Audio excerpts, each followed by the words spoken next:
Hello, hello, welcome back to the 31 Days of Christmas Cards. I have another fun card for you. This is a stamp set. It's actually from the Comfort and Joy card making workshop, and I'll show you a quick look here.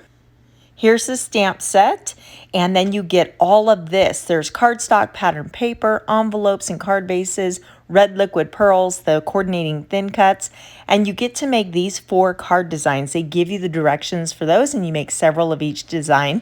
Now, of course, I'm going to do something different today, but that is a great way to make some quick Christmas cards. Now, on my desk, I have the Comfort and Joy paper collection. I'm showing you that these are all double-sided pattern papers, and I love the traditional feel of this Christmas collection. I'm going to use this plaid. I've already cut into it. It comes as a 12 by 12, and then, of course, this stamp set, and let's get into it. I have a piece of white daisy cardstock, and I'm going to run this through my die cutting machine. This is the stitched lattice, and in the core catalog there are tons of background dies. These are such a quick way to add a lot of beautiful detail without a lot of work. So I can go ahead and create this lattice panel with the white daisy. I also have a scallop die. I made a top folding note card in Scarlet, and so I'm going to use the same coordinating cardstock to cut out this scallop circle. I'll go ahead and run those through my die cutting machine off camera, and look at that detail. So pretty, so quick and easy. And we'll go ahead and lay that over the scarlet color. Now I want to bring in that plaid, and I've trimmed this down to 1 3/4 by 5 inches long. You also need more white daisy for our stamping. So we're using the wreath, the banner, and the word peace. I've already gone ahead and mounted those on blocks, and then I have New England ivy in black. Starting with the New England ivy, I'm going to stamp the wreath. I'm just going to rub that on my arm to season it, give it a good inking. I always like to look at the back because I can just tell if it's going to stamp well or not by doing that. You can see the coverage better. So now I'm going to use the black and stamp up or ink up my banner here. Stamp that down onto the cardstock. Now make sure to put the foam sheet underneath your cardstock, and you'll get a really crisp image every time. So again, switching back to that New England ivy, I've stamped the word peace into the banner.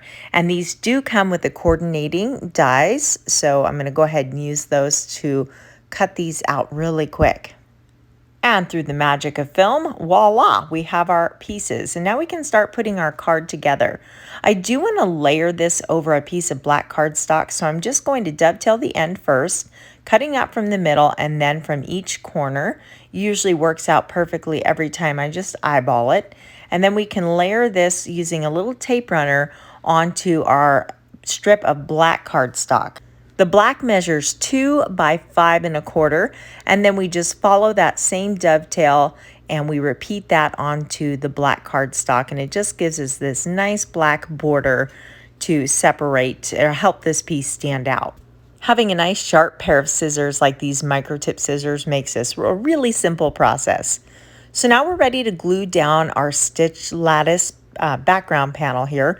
Now I'm using tape runner. I don't recommend glue because it can squish out through the holes and perforations, and that you don't want that. So just go ahead and apply your tape runner. Make sure your card's opening the right way, and then we can adhere this panel on. I love this beautiful scarlet color. It's actually one of the new colors. Very pretty. So I'm going to line this up in the center. I'm starting just a little bit below that scalloped edge there and centering it onto the card. And now I want to bring in a little shimmer. So this is juniper. I'm going to add this to the larger leaves on the wreath and just go around and add a touch of color and color those in, and then we'll add red berries in the end. If you guys haven't tried shimmer pens yet, I highly recommend them. I'm collecting them. I just love them. They're great for adding splatter and sparkle, coloring little details like this. They're just really a versatile tool. So I do want to pop up my wreath with some dimensional foam. So I'm going to use these squares from leftover from my shaker window kit. And so we'll put, I think 3 will be enough. And that way we can pop that up. I do want to add a little bit of vellum underneath that red scallop circle. So I went ahead and cut a piece of vellum that was just a hair bigger or larger than the red scalloped. And I'm going to use glue. I like to use glue with vellum. It just holds really solid. And make sure that you only put it on the back side of the red so it doesn't show through your vellum layer. So we'll go ahead and get those two sandwiched down. And now I have another kind of a circular, I tangled thread 3 times around my hands and then made a kind of just a loose circular shape. And I'm going to layer that behind our wreath. I did use a similar thread element to create a wreath on last week's card. So here we're using it in just a little bit different of a way to add some more texture and interest to the card. I'm going to put even more foam tape on the back of my banner, just 2 pieces on either side where it's going to sit on the top of the wreath. So we'll just center that like so. Perfect. We have lots of dimension in this card, lots of layering. And I've gone ahead and tied a red bow or a bow out of red ribbon. And for fabric, I love using this red line double-sided tape. It is very strong. You can get it at your local hardware store. Glue dots work really well for a ribbon also. So now we're going to bring in the liquid pearls. And I want to practice on a piece of scrap paper to make sure it's flowing well.